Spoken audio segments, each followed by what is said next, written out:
বিসমিল্লাহির রহমানির রহিম। প্রিয় শ্রোতা ভাই বোনেরা, আপনারা যারা শুনছেন, আমি Mostafa Kamal QM Quranic message YouTube channel থেকে আপনাদের সালাম জানাচ্ছি। আসসালামু আলাইকুম। দেশে এবং প্রবাসে যে যেখানে আছেন, আজকের ভিডিও দেখার জন্য আপনাদের সাদর আমন্ত্রণ জানাচ্ছি। আশা করি আপনারা ভালো আছেন। আমি আজকে কথা বলছি এক ভাইয়ের প্রশ্নের জবাবে। ভাই প্রশ্ন করেছেন যে নামাজে জোরে আমিন বলা কোরআন সম্মত কিনা, বা আমরা বিদআত করছি কিনা। সুন্দর প্রশ্ন করেছেন। আপনারা যারা নিয়মিত শ্রোতা, আপনারা জানেন আমি তুলনামূলক আলোচনা করছি। কোরআন কি বলছেন, মোল্লারা কি প্রচার করছেন।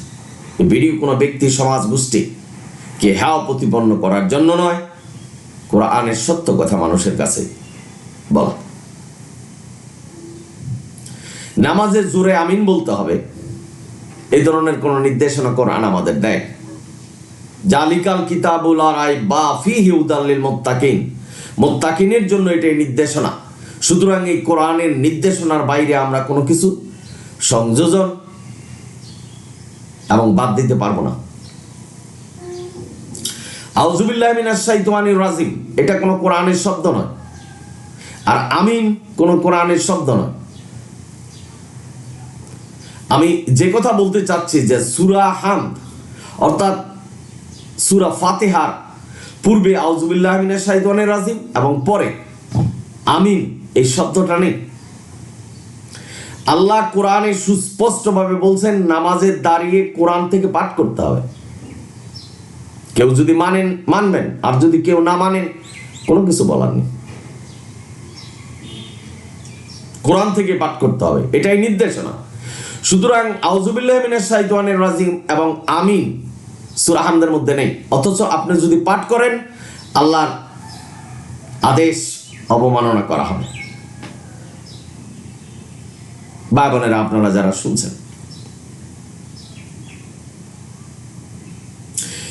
এই জোরে আমিন বলা ক্ষেত্রে আমাদের মোল্লারা যে হাদিসের উদ্ধৃতি দিচ্ছেন, হাদিস থেকে বর্ণনা করছেন, এই হাদিস আমাদের মানতে হবে। এই ধরনের কোন নির্দেশনা কোরআনে দেয়। আমাদের মোল্লারা আতিউল্লাহ ওয়া আতিউর রাসূল এই অস্ত্রটা ব্যবহার করছেন যে এটা হাদিস মানতে বলছেন। পৃথিবীতে এমন কোন কিতাব নেই, এমন কোন প্রমাণ নেই যে আল্লাহ কোরআনে বলেছেন যে নবী হুকুম বিধান দিতে পারবেন। যেখানে নবীকে বলছেন যে তুমি কোরআন থেকে পাঠ করো এবং এই কোরআন দিয়ে মানুষকে সতর্ক করো। তুমি কোন ডিক্টেটর নয় যে তুমি জোর করে মানুষকে হেদায়েতে আনবে। হেদায়েতের মালিক আল্লাহ। সূরা হাক্কায় নবীকে সুকস করেছেন, কোরআনের বাইরে যদি কোনো কিছু প্রচার করো এবং কোরআনের বাইরে যদি তুমি চলে যাও, তোমার জীবন দমনি কেটে ফেলা হবে। আল্লাহ নিজে এবং তার ফেরেশতা দিয়ে নবীকে অনুসরণ করতেন। আহজাবের 56 নম্বর আয়াত, যে নবী কোরআনের বাইরে চলে গেছে কিনা বা যাচ্ছে কিনা, কোরআনের বাইরে কোনো কিছু বলছে কিনা। তারপরে আজকে আমরা এই মোল্লাদের কথা শুনে আমরা বিশ্বাস করছি নবী কোরআনের বাইরে হুকুম বিধান দিয়ে গেছে, যেটা হাদিস। সেই হাদিসের উদ্ধৃতি দিয়ে আজকের মোল্লারা বলছেন যে নামাজে যারা জোরে আমিন বলবে এবং ফেরেশতারাও আমিন বলে, সেই সময় ফেরেশতাদের আমিন বলা এবং নামাজে যারা জোরে আমিন বলবে তাদের আওয়াজ যদি একত্রে হয় ফেরেশতা এবং মানুষের, তাহলে তাদের সারা জীবনের গুনাহ মাফ হয়ে যাবে। কেউ বলছেন 1 বছরের গুনাহ মাফ হয়ে যাবে। এই যে কোরআনের বাইরে হুকুম বিধান দিচ্ছেন, মানুষের কাছে প্রচার করছেন, কোরআন থেকে মানুষকে দূরে সরাচ্ছেন, সম্পূর্ণটাই কোরআন বিরোধী এবং বিদআত।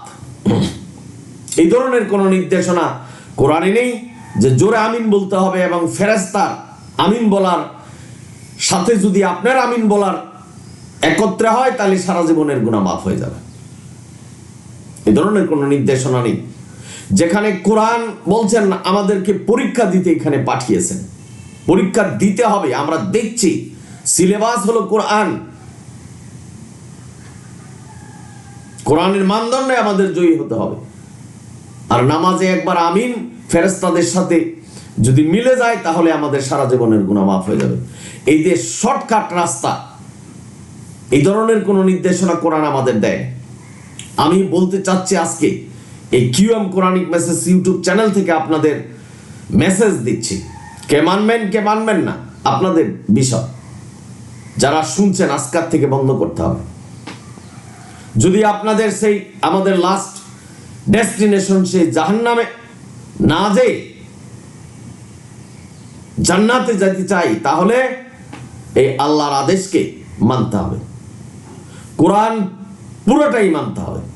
কোরআন একটা অক্ষর বাদ দেওয়া যাবে না, একটা অক্ষরকে পরিবর্তন করা যাবে না, এটা আল্লাহর নির্দেশনা। সুতরাং আমরা যদি কোরআনের যা নেই, কোরআন যা বর্ণনা করেনি সেটা যদি অনুসরণ করি বা নামাজের মধ্যে সেটা ব্যবহার করি, সেক্ষেত্রে আমরা পথভ্রষ্ট হব এবং আল্লাহর নির্দেশনা উপেক্ষা করা হবে এবং আল্লাহর আয়াত অস্বীকার করা হবে। যেখানে আল্লাহ সূরা বাকারার 42 নম্বর আয়াতে বলছেন সত্যকে মিথ্যার সাথে মিশ্রিত করো না। 153 নম্বর আয়াত সূরা আনাম, এটা সত্যপথ কোরআন, এই পথই অবলম্বন করতে হবে, এই কথা বলছেন আল্লাহ। সুতরাং এই আল্লাহর এই আয়াতগুলিকে অস্বীকার করা হবে যখন আমরা নামাজে জোরে আমিন বলবো। কোরআনের আয়াত অস্বীকার করা হবে যখন আল্লাহর আয়াতের সাথে কোনো কিছু বাড়ানো হয় বা কমানো হয়। সূরা হামদের পূর্বে আউযু বিল্লাহি মিনাশ শাইতানির রাজিম নেই এবং পরে আমিন শব্দটা নেই। আমিন শব্দের অর্থ হলো কবুল করা, কবুল করো। এবার আপনাদের মনে প্রশ্ন জাগতে পারে যে আমিন শব্দটা কি আমরা ব্যবহার করতে পারবো না? অবশ্যই পারবেন। আপনি নামাজের বাইরে যে কোনো সময় হাত তুলে আল্লাহর কাছে দোয়া করুন, বলুন আমিন, কোনো সমস্যা নেই। কিন্তু যেখানে আল্লাহ নির্দেশনা দিয়েছেন, নামাজের কাঠামো আল্লাহ দিয়েছেন, নামাজ কিভাবে পড়তে হবে কোরআন দিয়েছেন, কোরআনে আল্লাহ বর্ণনা করেছেন, যেটা সূরা আনামে, যে আমি কোরআনে কোনো কিছুকে বাদ দেইনি। সেই কাঠামোতে আল্লাহ যেভাবে বলছেন, যে নির্দেশনা দিয়েছেন, সেই নির্দেশনা আমাদের পালন করতে হবে। অনেক উদাহরণ আমি আপনাদেরকে দিচ্ছি যে অফিসে কাজ করতে হলে আপনার অফিসের বসের নিয়ম কানুন জানতে হবে। আপনি আল্লাহর পৃথিবীতে বাস করবেন আর আল্লাহর জান্নাত বুক করতে চাচ্ছেন, তাহলে আল্লাহর নির্দেশনা পালন করতে হবে, এর কোনো বিকল্প নাই। এই সাধারণ বিষয়টা যদি আমাদের বোধগম্য না হয়, আর যদি অতিরঞ্জিত করেন যে কোরআনের পরিবর্তে আমাদের হাদিস মানতে হবে, যেটা মানুষ রচনা করেছে, কোরআন যে নির্দেশনা দেয় নাই সেটাই আমাদের পালন করতে হবে জান্নাতে যেতে হলে, তাহলে বিপদগ্রস্ত হবেন। সেটাই কোরআন বুঝিয়েছে। আজকে আমি QM Quranic message YouTube channel থেকে আপনাদের বলছি। সুতরাং ভাই বোনেরা, যারা আজকে এই কথা শুনছেন, যাদের কানে এই সংবাদ চলে গেছেন, আজকের থেকে সেটা বন্ধ করতে হবে। কোন দেশে কি করলো, কোন মসজিদে কোন অনুসরণ করলো, কোন আলেম কি অনুসরণ করুন, কোন মোল্লা কি অনুসরণ করলো, সেটা আমাদের দেখার বিষয় নয়। আল্লাহকে মানতে হবে, মোল্লাদের নয়। আল্লাহকে মানা মানে কোরআন মানা, কোরআন যা বলছেন সেটাই আমাদের মানতে হবে। আমি আপনাদেরকে ইনশিওর করছি, আমি যতটুকু জানি, আমার এই ক্ষুদ্র জ্ঞানে আমি যতটুকু গবেষণা করেছি, যে কোরআন অনুসরণ করতে হবে। তারপরে যদি আপনারা এই কোরআন ছেড়ে অন্য কিছু মানেন, সেটা আপনাদের ব্যক্তিগত ব্যাপার, এবং বুঝতে হবে যে আল্লাহ আপনাদের হেদায়েত দিচ্ছেন না। অধিকাংশ মানুষকে আল্লাহ হেদায়েত দিচ্ছেন না। ভাই বোনেরা, আপনারা যারা শুনছেন, এই জোরে আমিন বলা এটা সম্পূর্ণভাবে বিদআত। বিদআত কি? ইসলাম সুপ্রতিষ্ঠিত। সূরা তওবার 36 নম্বর আয়াতে বলছেন সুনির্ধারিত, আল্লাহ নির্ধারণ করেছেন। সুতরাং এই নির্দিষ্ট এবং এই নির্ধারিত আল্লাহর হুকুমই আমাদের পালন করতে হবে। এটা আমরা বাড়াতে বা কমাতে পারবো না। এই ধরনের কোনো নির্দেশনা নবীকে দেয় নাই যে কোরআনের আয়াতকে তুমি বাড়াতে পারবা বা কমাতে পারবা। সুতরাং আমরা যারা এই বর্তমান পৃথিবীতে এসে নামাজে দাঁড়িয়ে জোরে আমিন বলছি, যদি কেউ মনে করেন যে সৌদিতে করছে, কোনো গোষ্ঠী করছে, কোনো সমাজ করছে, কোনো গোষ্ঠী সমাজ কোনো ব্যক্তিকে অনুসরণ করতে আল্লাহ বলেনি। আল্লাহ অনুসরণ করতে বলেছেন কোরআনকে। কোরআন যা বলে, কোরআনের নাম আল্লাহ ফুরকান দিয়েছেন, সত্য মিথ্যা যাচাইকারী, এটা দিয়ে যাচাই করতে হবে। এই দায়িত্ব যদি আমরা অবহেলা করি, এই দায়িত্ব থেকে যদি আমরা বিমুখ হই, তাহলে কোরআন অস্বীকার করা হবে, আল্লাহর আদেশ অস্বীকার করা হবে। আমরা যে ইবাদত করব কোরআনের বাইরে যে যদি মনে করি কুতিলাল খান রাসুল বলছেন আল্লাহ অনুমান ভিত্তিক যারা ইবাদত করে তাদের ধ্বংস হোক। সুতরাং অনুমান ভিত্তিক ইবাদত করা যাবে না, যেটা কোরআনে আছে সেটাই করতে হবে।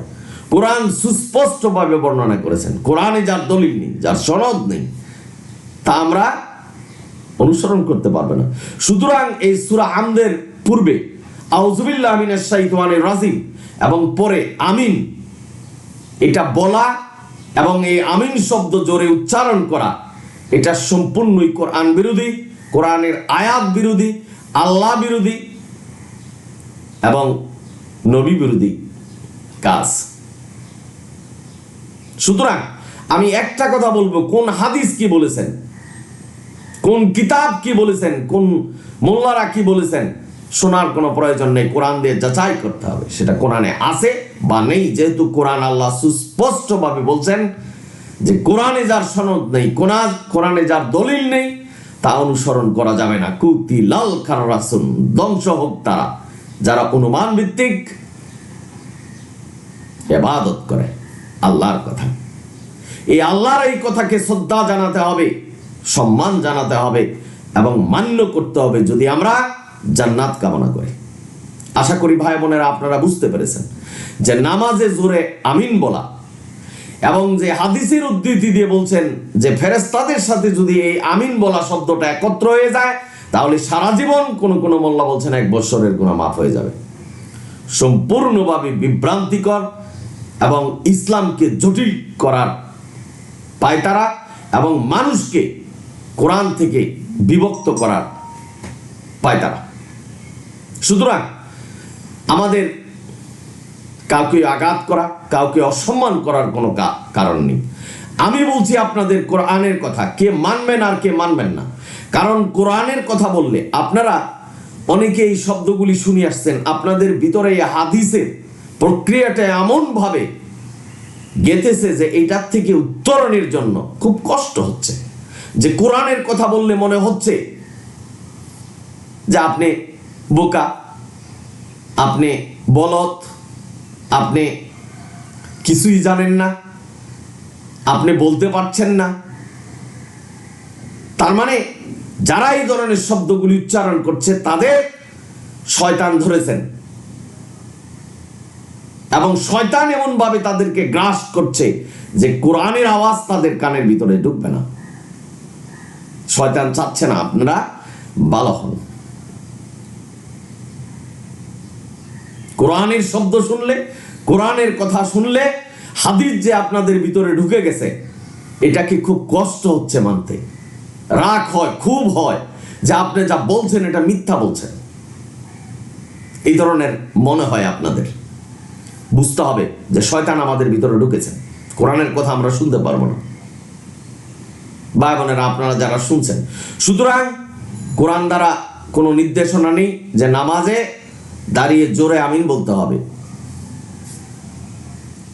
সুতরাং এটা বিদআত, আল্লাহর নির্দেশকে উপেক্ষা করা, যা মনে করেন সেটাই। অর্থাৎ আমরা আল্লাহর নির্দেশনাকে উপেক্ষা করে, আল্লাহর আদেশকে উপেক্ষা করে নিজে কোনো কিছু তৈরি করে এটা মানছি, সেটা বিদআত এবং পথভ্রষ্টতার কারণ হবে, সমস্ত ইবাদত বাতিল হয়ে যাবে। সুতরাং আমি পরিশেষে একটা কথা বলতে চাচ্ছি যে নিজে সৃষ্টি করে মানুষের বানানো কোনো হুকুম বিধান অনুসরণ করবেন না, তাহলে আপনি আল্লাহর কাছ থেকে বিমুখ হবেন, আল্লাহর সেই জান্নাত পাবেন না, আপনি বিচারের সম্মুখীন হবেন। আল্লাহ যদি প্রশ্ন করে, আমি তোমাকে বলছি কোরআন অনুসরণ করার জন্য, তুমি কাকে অনুসরণ করছো? কি জবাব দিবেন? জবাব যদি না দিতে পারেন, আপনাকে জাহান্নামে যেতে হবে। শেষ বিচারে আল্লাহ কোনো ক্ষমা করবেন না, কারণ মৃত্যুর পরে আর কোরআনের প্রয়োজন নেই, ক্ষমাও আপনাকে আর করবে না। সুতরাং সাবধান থাকবেন।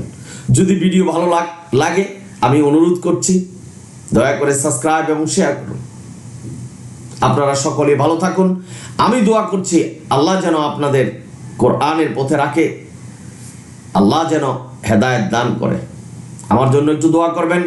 অনিল হামদুলিল্লাহি রাব্বিল আলামিন। সালামুন আলাইকুম।